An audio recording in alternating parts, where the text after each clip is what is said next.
मीरा भाईंदर परिवहन समिति के एक विषय को लेकर बुधवार को हुई महासभा में भाजपा की तरफ से दो प्रस्ताव लाए गए थे। एक प्रस्ताव नगर सेवक ध्रुव किशोर पाटिल ने लाया था, तो दूसरा प्रस्ताव भाजपा की ही नगर सेविका नीला सोंस ने लाया था।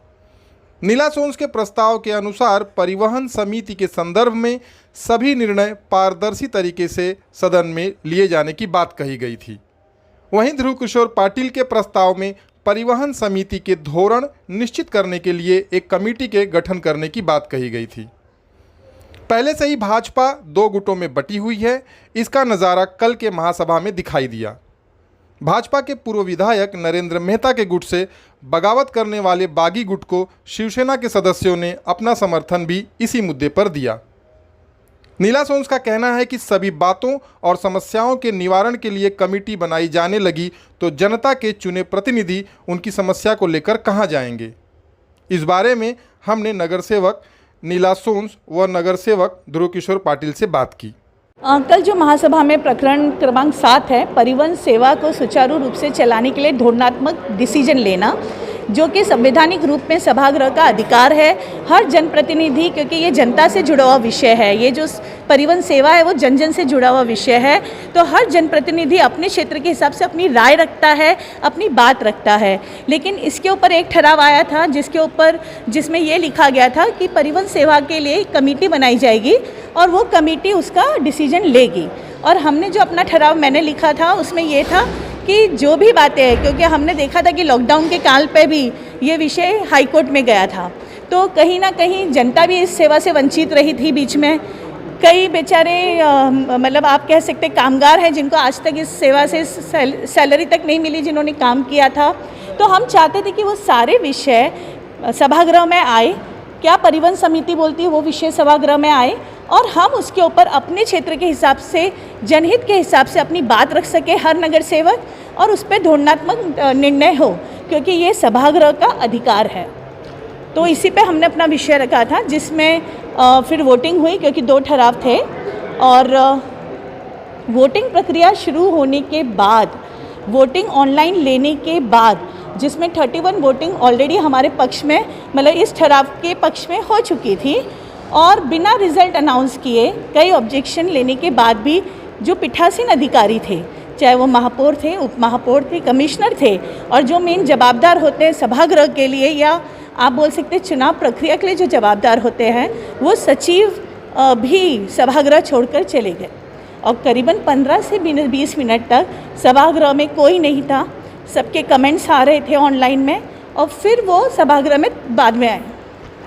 देखिए, मुझे लगता है जब सभागृह में हम बैठते हैं तो हम एक जनप्रतिनिधि हैं और जनता से जुड़े हुए विषय पर अपना मत हम रख सकते हैं।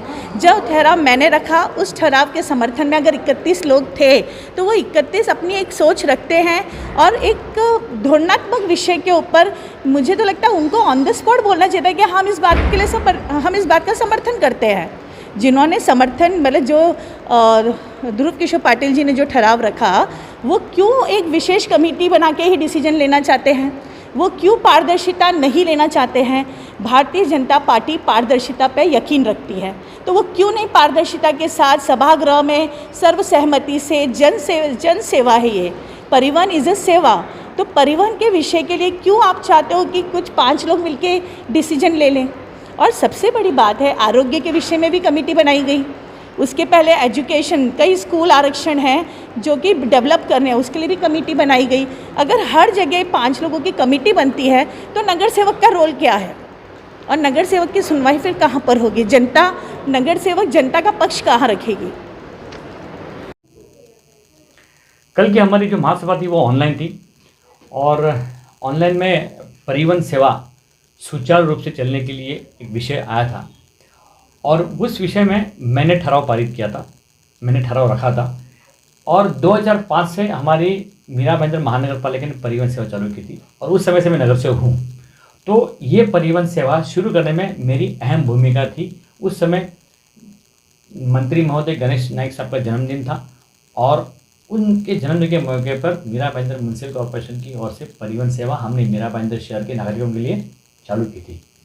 तो उसके बाद आज 2021, ये पूरे 16 साल के दरमियान जो भी हुआ उसका मैं चश्मदीद गवाह हूँ।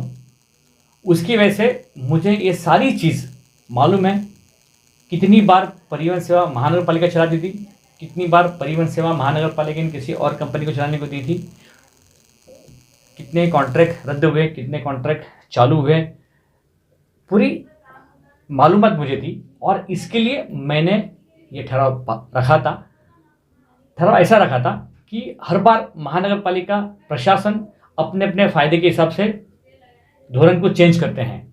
हालांकि धोरण चेंज करने का अधिकार या धोरण को फाइनल करने का अधिकार महासभा का है, लेकिन प्रशासन ने वो अधिकार का हनन करके अपने हिसाब से अपने धोरण को पारित करते हैं, वो बाकायदा गलत है। और उसकी वजह से मैंने ऐसा रखा था कि भाई महापालिका प्रशासन को हमारे जो पॉलिसी डिसीजन होते हैं उस पर इम्प्लीमेंट करने का अधिकार है, पॉलिसी डिसीजन लेने का अधिकार हमें है। तो इसके लिए परिवहन सेवा सुचारू रूप से शुरू होने के लिए मैंने हमारे विविध पार्टी को जितने भी गठनेता है, जो पदाधिकारी हैं, उनकी कमेटी और ट्रांसपोर्ट कमेटी के चेयरमैन और आयुक्त, ऐसे सबकी कमेटी बनाकर और उसमें बाकायदा लंबी चर्चा होने के बाद बाकायदा फैक्ट एंड फैक्चुअल प्रशासन रखे, सारे नगर सेवक स्टडी करे और फिर कमेटी उसके ऊपर निर्णय लेगी। वो कमेटी ये भी निर्णय ले सकती है कि हमने जो निर्णय लिया है वो वापस महासभा में आए, या उन्होंने जो निर्णय लिया वो कमिश्नर को एक्सेप्ट करना है। मतलब ऐसे कमेटी के ऊपर डिपेंड है क्या उनको फिक्स करना है या फिक्स नहीं करना है। और उस विषय के ऊपर हमारे कुछ नगर सेवक लोगों ने उस पर ऑब्जेक्शन लिया या उसके विरोध में ठहराव किया। हालांकि नैतिकता ऐसी बनती है, जब अपने पार्टी का ठहराव आता है तो उस ठहराव को उन्हें समर्थन करना चाहिए, उनको विरोध नहीं करना चाहिए। और ये शिवसेना की जो गवर्नमेंट है, ये शिवसेना के जो नगर सेवक हैं भारतीय जनता पार्टी पे आरोप लगाते हैं, और वही शिवसेना के नगर सेवक ने कल हमारे भारतीय जनता पार्टी के कुछ लोगों ने जब ठहराव रखा उसको समर्थन दिया। इसका मतलब वो राज्य में कुछ और बात करते हैं और यहाँ पर कुछ और बात करते हैं।